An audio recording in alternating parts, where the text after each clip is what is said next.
There are stories of pirates from long, long ago, and a sword-fighting man called Zorro. But my favorite stories are the stories that come from the people who came, from the people that came, to the people who lived in the town of Survey. Morning, folks. We'd like to welcome you to the annual Bonita Springs Historical Walk, sponsored by the Bonita Springs Historical Society. I think this is approximately the 20th walk. I've been doing it for 10 years. My credentials are that I was born and raised here in Bonita Springs, and my father was born and raised in Bonita Springs, and my grandfather migrated here in 1897. And so that's what our claim to fame is. And it does give me somewhat of a picture of Bonita Springs. The area we're going to be exploring today is just what is known as the commercial district of the old 41, which was actually the only 41 of Bonita Springs at the time. And I do want to apologize for the road noise, but that's just part of the game when we're doing the historical walk. It's too much to ask the city to stop traffic for something as simple as this. And most old downtown areas do have similar walks, and they have to deal with traffic. And but today is Sunday, and it's not quite as bad as it can be during the weekdays.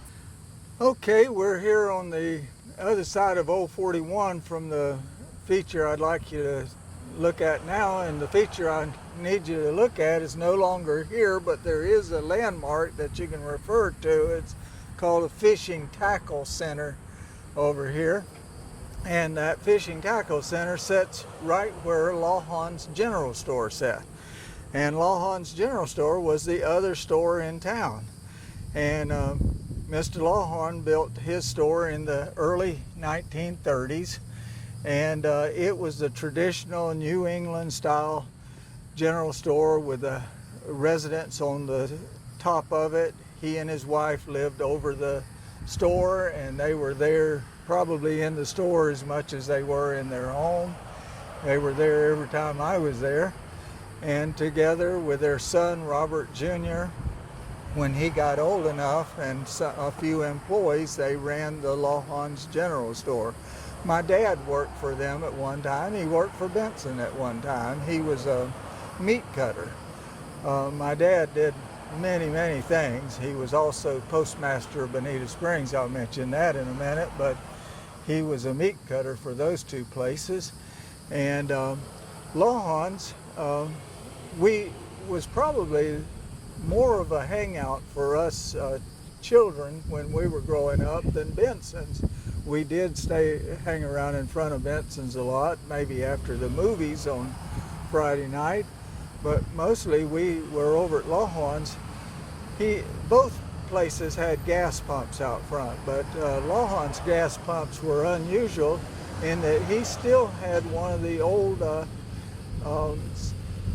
what's called the gravity pumps. They have like a big bottle on top of the tank with measurements on it, and it had a stick on the side of it to pump up the gas, and you would just pump that gas up to the level of the number of gallons you wanted, and then take the hose off, and those gallons would pour into your car. Or you could pump it all the way up and just use down as many gallons as you wanted to use. And we always loved as kids to run over there and pump up the tank if it was not full at the time. It was a very busy store, and so I was there a lot. And out in front was a air compressor right in front of the store, and it had a box built around it, and we just called that the air box. And that's where we would sit when we would hang out in front of Mr. Lawhon's store.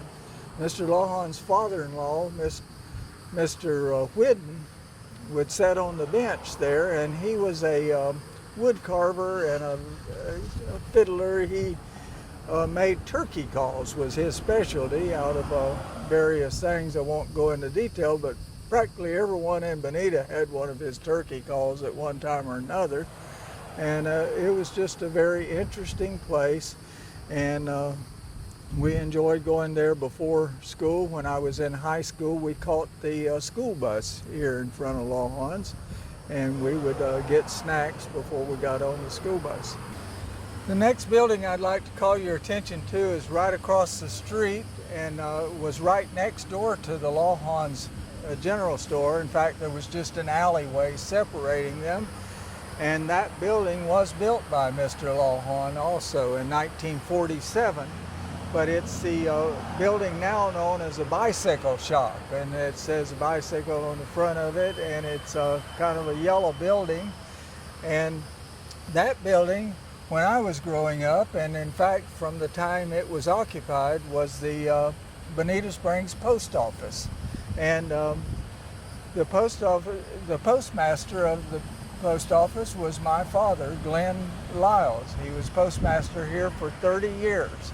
He moved into that building as a brand new building in 1947 from the former post office, and he stayed there until they elected to have another post office. He moved out of the building in 1972, and it was later occupied by other things, but from 47 to 72 it was the Bonita Springs post office, and the Bonita Springs post office was the center of the community, and that's what my dad liked about being postmaster. He called it the congregating of people.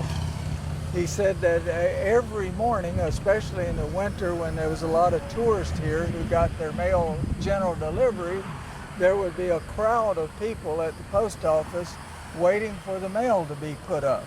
While they were waiting, they would be telling each other about their families and their grandchildren back north, and what happened to their grandmother, and what trip they were going to take, and how they did fishing. And there was a lot of visiting that went on in front of the post office. For us kids, it was a favorite place just because it was a lobby to get in out of the heat. You could go in, and I seldom checked the mail because my dad always just brought our mail home. We got our mail general delivery. Back then, in many cases, all you needed was the name. In fact, my dad said there was cases where people sent letters that said Grandma, Bonita Springs, and they were able to deliver it because they knew who sent it because of where it was from and who Grandma was. And so it was a simpler time. When I was in the military, I sent my mail to Glenn Liles, care of postmaster, Bonita Springs, and it got here just fine. Our next point of interest is now called the Florida Fidelity Real Estate Office, right over here to my rear, and it's of course now an office building. It holds a spot of real nostalgia for me, in that when I was growing up it was a soda fountain, and the first owner of the soda fountain was McLaughlin. McLaughlin owned quite a bit of things around Bonita Springs. In fact, you'll see a street down on Bonita Beach named after him. He was a prominent citizen and probably fairly wealthy. He also owned the building that is now the Liles Hotel. And he had a lot to say about the downtown Bonita, but he owned this place and he called it McLaughlin's Custard Shop. And he specialized in ice cream concoctions of all type and sandwiches. And his primary clients were the tourists, and that was what he wanted to attract, travelers and the tourists. He had a big display of Florida memorabilia, postcards and things like that. But then the next owners was the Zacks, Mr. and Mrs. Zack, and they did not have children themselves, but they seemed to have a great affection for teenagers and young people and children. And so they encouraged the younger crowd to come. They put a jukebox in there, and they had a pinball machine, and they had several other things that was attractive to children, a comic book rack and things like that.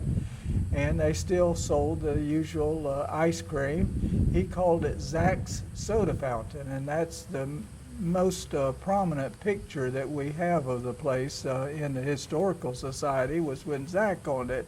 And while Zach was living there, they actually had their living quarters right behind the building, whereas McLaughlin's lived off premises.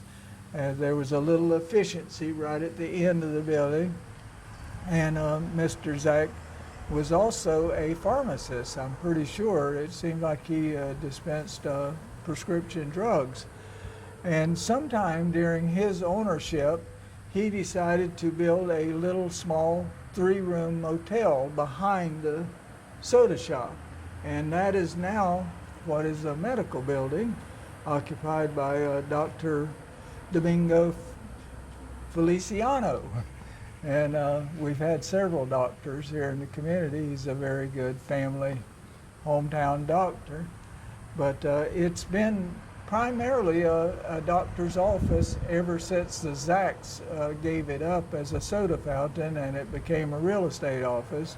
The motel part pretty much became a doctor's office. The first doctor that occupied it, I believe, was Dr. Jolly, kind of a homespun doctor that moved here from Key West, and later on was a hometown girl named Ann Rush who became a doctor, and she occupied it, and Dr. Weeks occupied it at one time. So, well, folks, that concludes our tour of the Old 41 Business District. I'm Byron Liles. See you next time. But my favorite stories are the stories that come from the people who came, from the people that came, to the people who lived in the town of Survey.